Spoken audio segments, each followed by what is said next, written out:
What's up, YouTube? I'm Corey, and welcome to my channel, Let's Talk with Corey. But before I get into today's reaction video, wherever you are in the world today, I mean wherever you are in the world today, I really do hope you're having a great day. Let me pause and give a special shout out to my subscribers. If you've been with me since the beginning, or you're just checking in for the very first time, thank you for your support. I really appreciate it. So guys, I've been trying to get this video ready for you. And first and foremost, let me say this. I want to wish Colorado Buffalo Travis Hunter a speedy recovery. He's well missed and he'll be well needed in the upcoming games. And hopefully he'll be ready for USC. All right, guys. So I'm going to read this article. All right. And it's from Sports Kita. All right. It's one of those games. And this is basically quarterback Bo Nix is talking about the matchup, the upcoming matchup on Saturday against Colorado.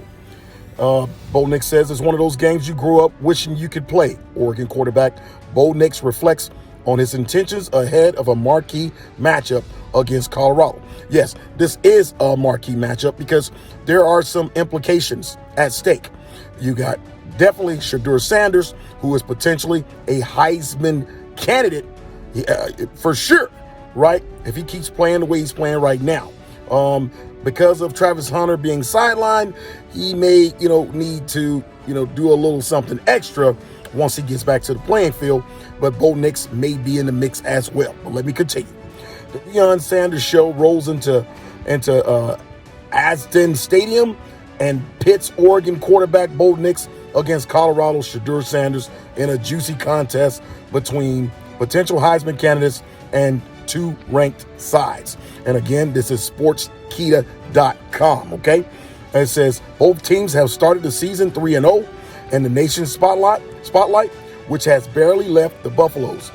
We'll be focusing on Saturday's matchup to see whether Coach Prime's fairy tale start will finally come to a halt. Wow. And so all the haters must be just waiting for Coach Prime to get his first loss. But hey, those guys are going to be ready to play. And if anything, right, as motivation, Travis Hunter will be inspiring them to play their best game come this Saturday. But that's all I got to say. That's my opinion, and it don't mean nothing, all right? But let me continue. Appearing on ESPN Sports Center, Bo Nix previewed Oregon's big game against Colorado and said that the atmosphere at Aston Stadium would be very loud, okay? Let me continue. Is there any beef between Oregon and Colorado?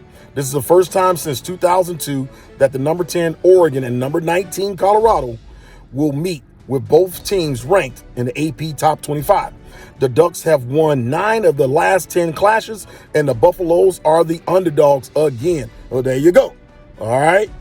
Y'all the underdogs at home. It says, again, and just as Deion Sanders likes it. In preseason, Oregon coach Dan Lanning made comments that seemed dismissive of Colorado's stature after Pac-12 school announced its departure to the Big 12. Deion Sanders made a surprising pivot when speaking about Lanning to the press before the game. I respect the heck out of this man, Lanning. What he's accomplished, stepping in and taking over a program and keeping it not only rocking steady, but accelerating it, Sanders said. I'm not a fan of anybody except for some of the celebrities that got a tremendous gift, but not in sports. I respect the heck out of him. I love what he's accomplishing. I love who he is and the way he runs his team. I love the way he operates. I got a lot of respect for him. And again, this is Coach Prime, Deion Sanders. The sentiment and respect was returned when Oregon coach Lanning spoke about Sanders. I'd be a fool not to recognize all the success they have created on a team that didn't have a lot of success before, Lanning said. That's all right, man. That's good right there. I really like that. He's done a phenomenal job and recruited a lot of players that I'm familiar with personally. They are there playing for him. They've got a good roster, and they are winning games. I think Coach Sanders have done a great job, obviously, with his team. Okay, it says the clash between Oregon and Colorado in quarterback Quarterbacks Bo Nix and Shedeur Sanders has the potential to be a classic. Every game's been a classic up to this point with Colorado, right, guys? Anyway, guys, hit that subscribe button, making this game Week 4 marquee clash. Now, I'm going to call this the next 2 games, starting with Oregon, is basically the battle for Mount Everest, because there's so much at stake, right? No one really can afford a loss. I mean, you can, but when you're trying to get into the top 10 like Colorado is right now, right? You know, it's a crowded field, and Alabama's out of the way. So I don't want to hear anybody bringing up Alabama, all right? Roll Tide. But anyway, guys, I'm going to go to give a pause for a second, and I'm going to go to another article I want you guys. I'm back. Now, this begs the question, can Coach Prime win without Travis Hunter? I want to just keep that in perspective as I read this article coming from fansided.com. Fansided.com. Can Colorado beat Oregon or USC without Travis Hunter? Let's just focus on Oregon right now.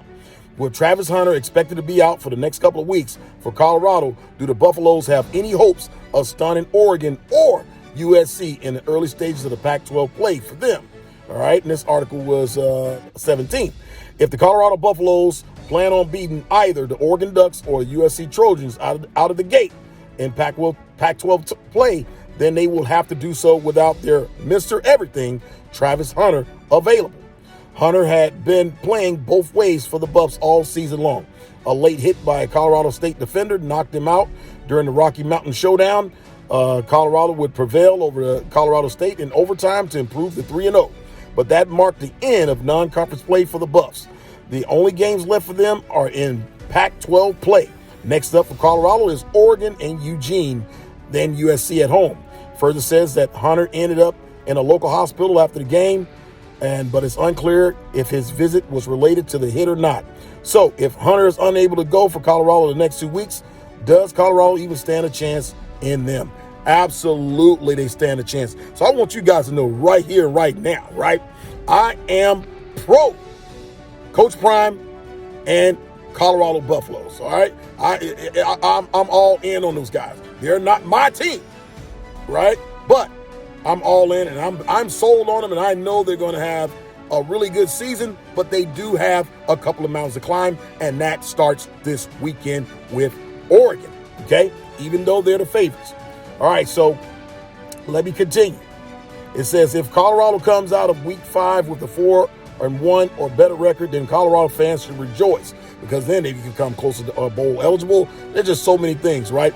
You give your best player on the field, one of the 2 best players on the field, an opportunity to get in the Heisman race, which I feel has already started. Does Colorado have a shot versus Oregon without Travis Hunter? Because Colorado was able to stun last year's national runner-up TCU in Fort Worth back in Week 1, I would be foolish to say the Buffaloes have no shot. Now, again, this is coming from fansided.com. It says, I highly doubt that the Colorado team, not close to being at full strength, has a realistic shot at running this 2-game gauntlet. But I have been wrong before. Hey, man, a lot of us has been wrong. So all those predictions about Colorado losing their first game or not even having a good season, yeah, all that hate is up in smoke. And I said it, I mean it. Truthfully, they might not be able to steal one, but definitely not both of them. All right, okay, well, we'll see.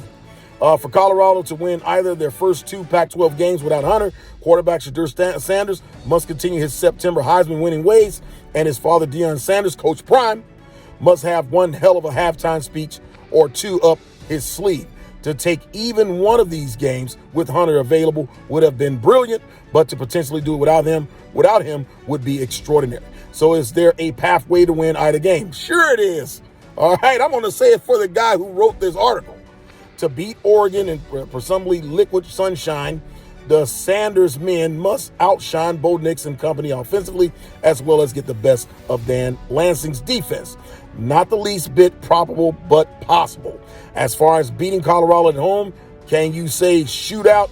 Caleb Williams is a rock star, but Alec Grinch's defense is an embarrassment. So, okay, well, there's a chance. Okay, Colorado could go in there into Eugene and get that win, and then turn around and head to USC. Again, I'm calling this the battle for Mount Everest, and make it to the top of the mountain. Okay, so it's definitely not possible. It's not impossible for Colorado to do this. Colorado has a 25% chance to win either game, but next to 0 to win both. I don't like this article. But hey, guys, I'm going to end it there. What's your thoughts? Okay. All right. Obviously, our thoughts and prayers are with Travis Hunter. Get him back on the field as soon as possible. But you want someone to be, you want a player, any athlete, to be closer to 100% than not close to 100%. So definitely he's an asset to the team.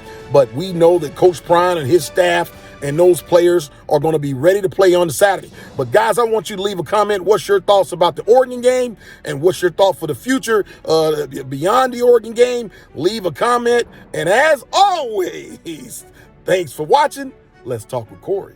Let's talk with Corey out.